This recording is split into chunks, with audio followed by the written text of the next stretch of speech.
Picture this. You're commanding an $87,000 machine through suburban traffic.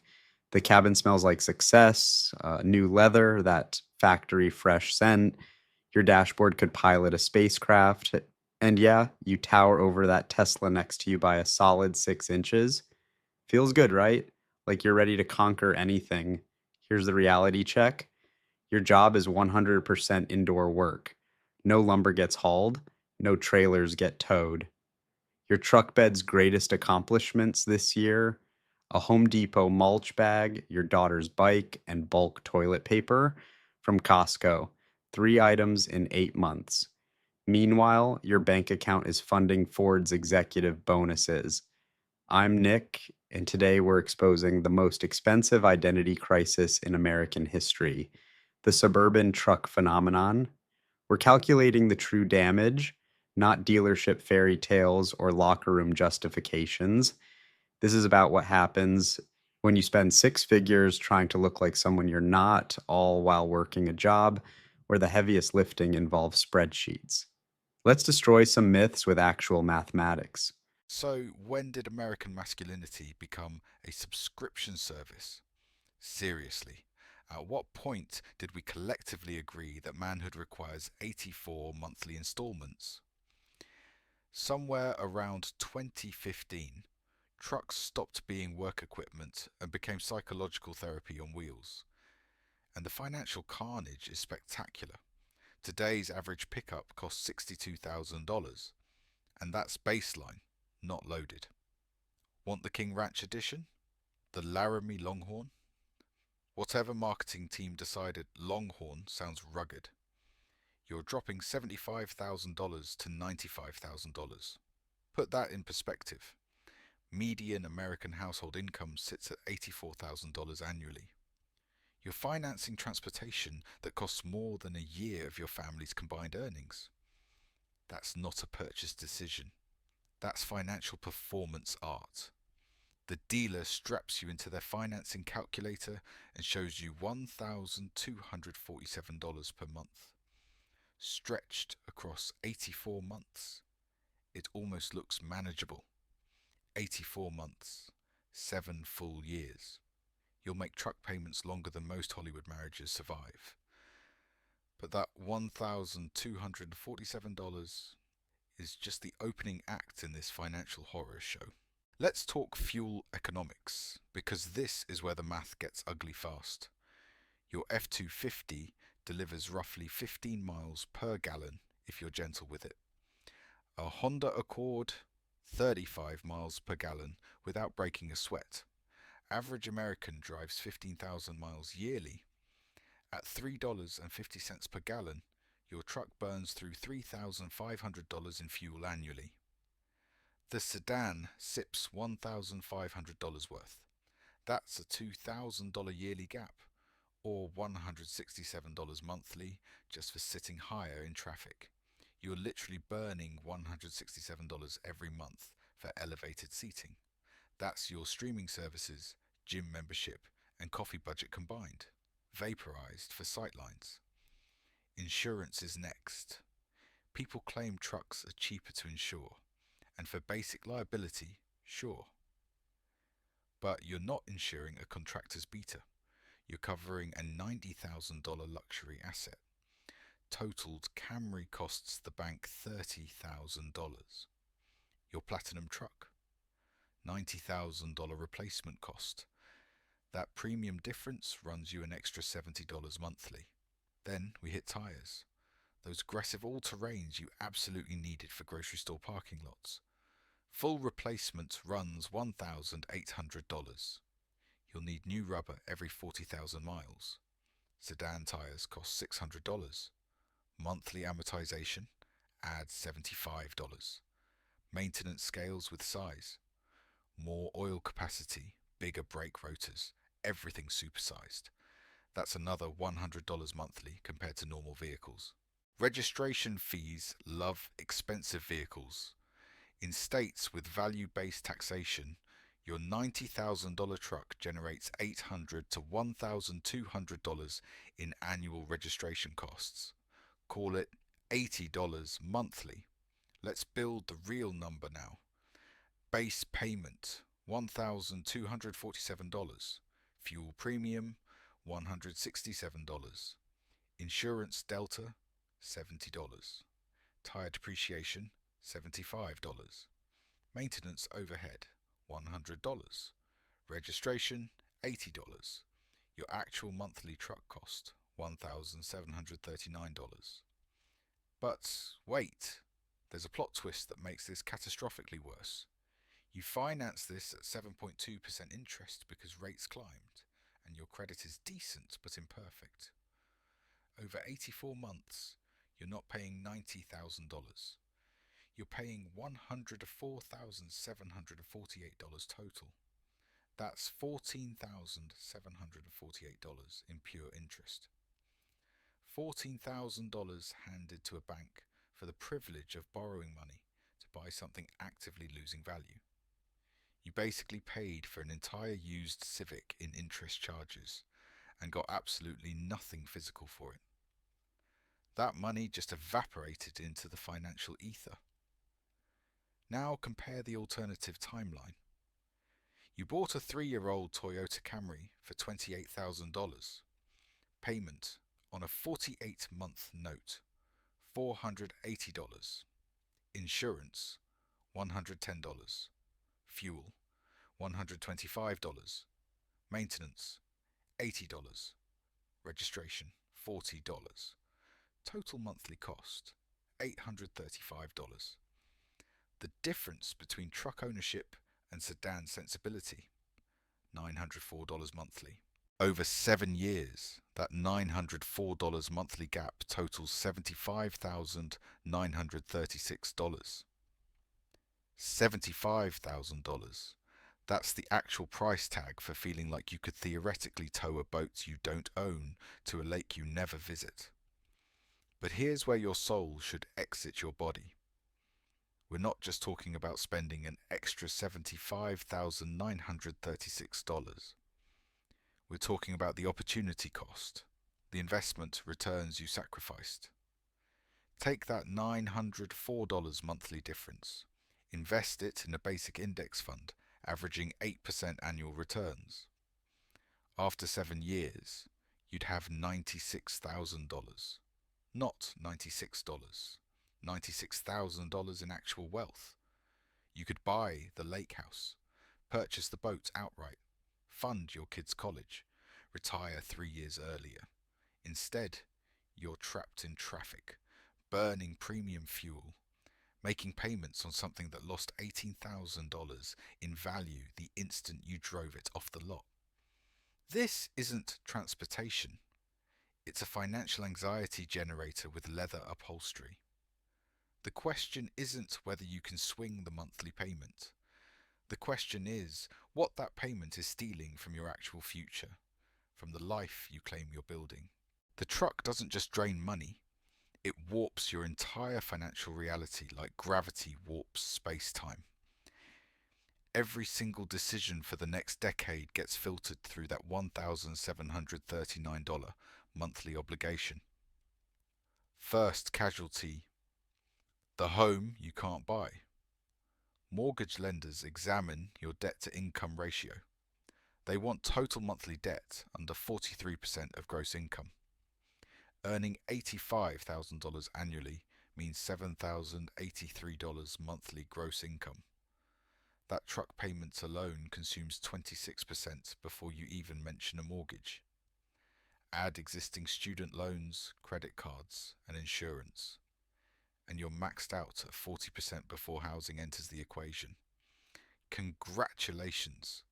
You just disqualified yourself from a $340,000 home purchase because you needed to intimidate a Prius at the Whole Foods parking lot.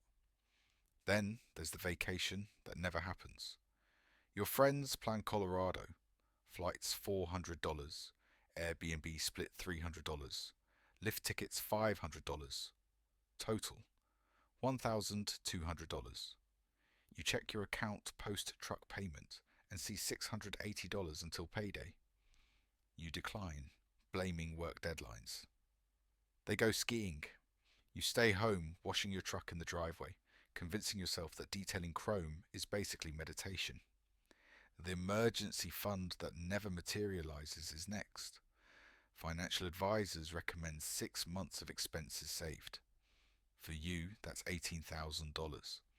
After truck, rent, loans, and groceries, you've got maybe $220 monthly surplus. Building that emergency fund will take 82 months at this rate. For 7 years, you're one major repair away from a credit card death spiral. Credit card creep is inevitable. Can't afford new work clothes, $400 on Visa, friend's destination wedding, hotel on the card. Christmas arrives with zero gift budget, $800 on the card. Within 2 years, you're carrying a $6,500 balance at 23% APR. That's $125 monthly in interest alone. You're paying a bank for things you already consumed. That's financial time travel without the DeLorean. If you're married or partnered, that truck becomes a third entity in your relationship. Every financial conversation happens in its shadow. Partner wants to save for a down payment, can't, because truck. Partner wants to fix the leaking roof, can't afford it because truck. Partner suggests selling it. You get defensive because you've tied your identity to £8,000 of steel. Resentment accumulates. The truck isn't just costing money, it's costing peace. Here's something nobody mentions. Expensive vehicles make you professionally risk averse. Can't quit the job you despise. Need the paycheck. Can't negotiate aggressively for raises. Terrified of termination. Can't take entrepreneurial leaps or career pivots. Handcuffed to stability. That $90,000 status symbol just transformed you into a corporate hostage. And the psychological twist, the truck stops making you happy by month 3. There's a phenomenon called hedonic adaptation. Week 1, climbing into that cab feels incredible. You feel successful, powerful, capable. By week 12, it's just your car. The thrill died. You don't even notice the leather anymore. But the payment, that's permanent, forever arriving like clockwork. You traded permanent financial stress for temporary emotional satisfaction. Run this thought experiment. Imagine parallel universe versions of yourself. Universe A, you bought the $90,000 truck. You're making payments, stressing about money, trapped in your current job. Universe B, you bought the $28,000 sedan and invested the $904 monthly difference.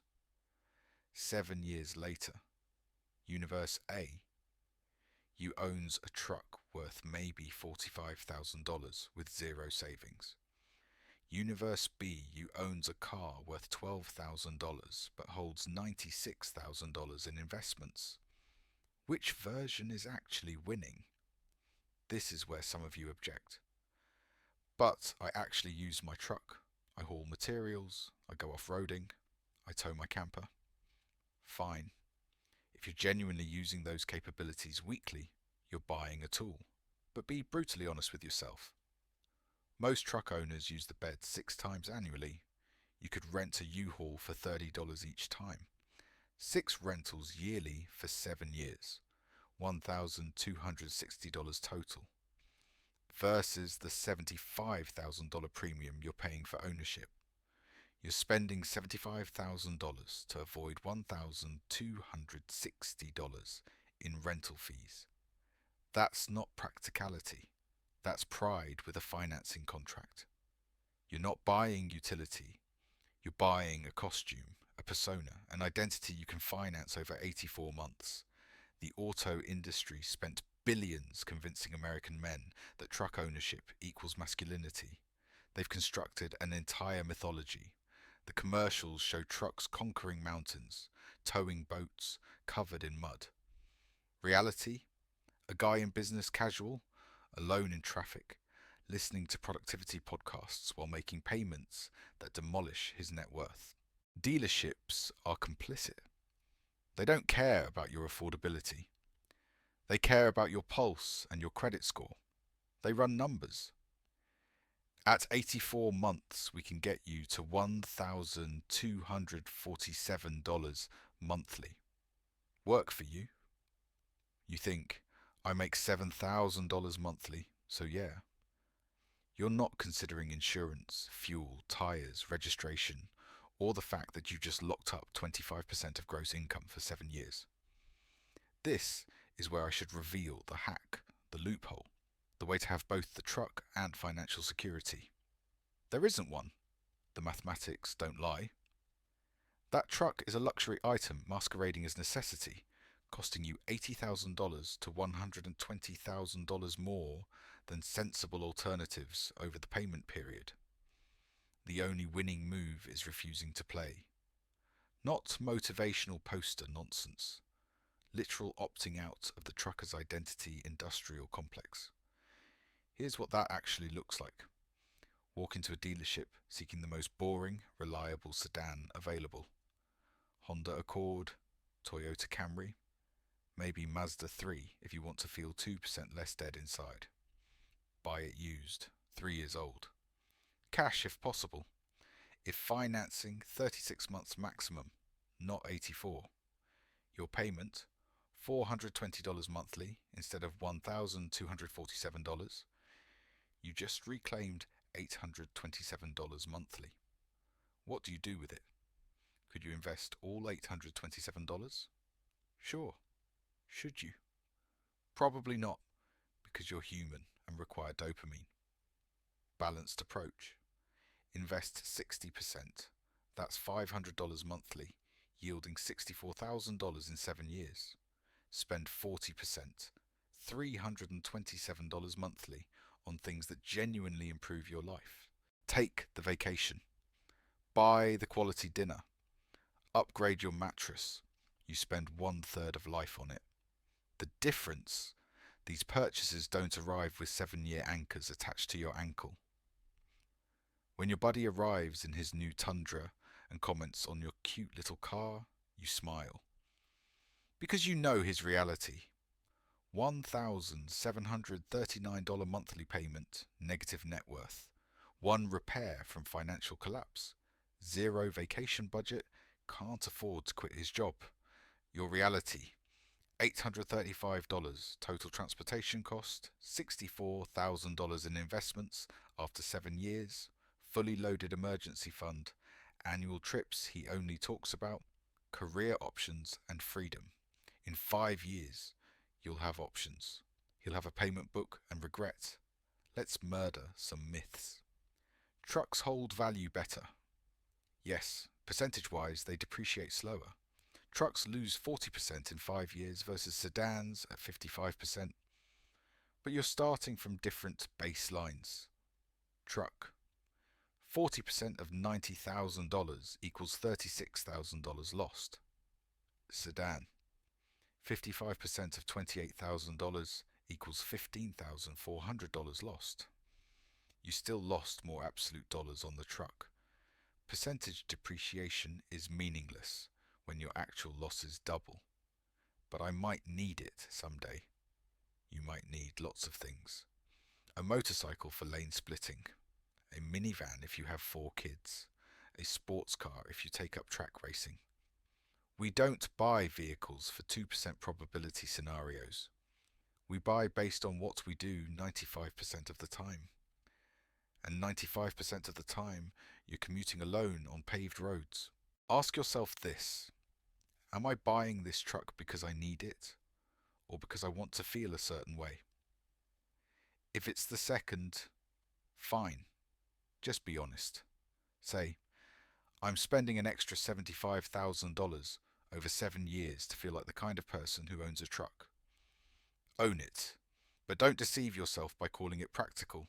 There's an economic term. Veblen goods. Products where demand increases as price increases because ownership signals status. Luxury watches, designer handbags, absurdly expensive pickup trucks that never leave pavement. You're not buying transportation. You're buying a billboard announcing, "I can afford this payment," even though you actually can't. Real advice: if you already own the truck and you're drowning, sell it. I don't care about being upside down on the loan. I don't care if it feels like defeat. You're not captaining a sinking ship to preserve pride. Take the financial hit now, buy something reasonable, stop the bleeding.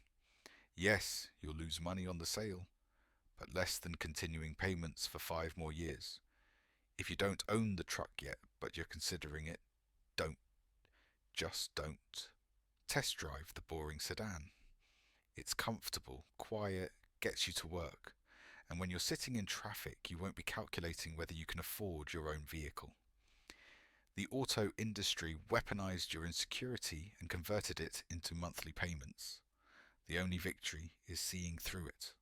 You don't need the truck. You never did. What you need: margin in your budget, options in your career, ability to sleep without checking your account balance. The boring sedan provides that. The $90,000 truck destroys it. Next time you're at a dealership and the salesperson showcases the leather-wrapped steering wheel, heated seats, and 17 cup holders, remember, they're not selling you a vehicle. They're selling you a financial prison with premium upholstery. When your buddy arrives at the barbecue in his brand new F350, asking what you drive these days, tell him the truth. A paid-off Camry costing $200 monthly in gas and insurance. And with the money not spent on truck payments, you just booked Portugal. You sleep 8 hours nightly. Your retirement account has 6 figures. That's not losing. That's winning so hard most people can't recognize it anymore, because we've been conditioned to measure success by monthly payment size instead of freedom size. The math is clear. The truck is a trap. Real strength is examining the numbers, admitting you've been sold a lie, and choosing the path that actually builds wealth instead of the one that merely looks good on social media. Buy the boring car. Keep your money. Build your life. Now here's my question. What's the most absurd vehicle purchase justification you've ever witnessed? Drop it in the comments. And if this just saved you $75,000, hit subscribe. We're exposing financial traps weekly. See you next time.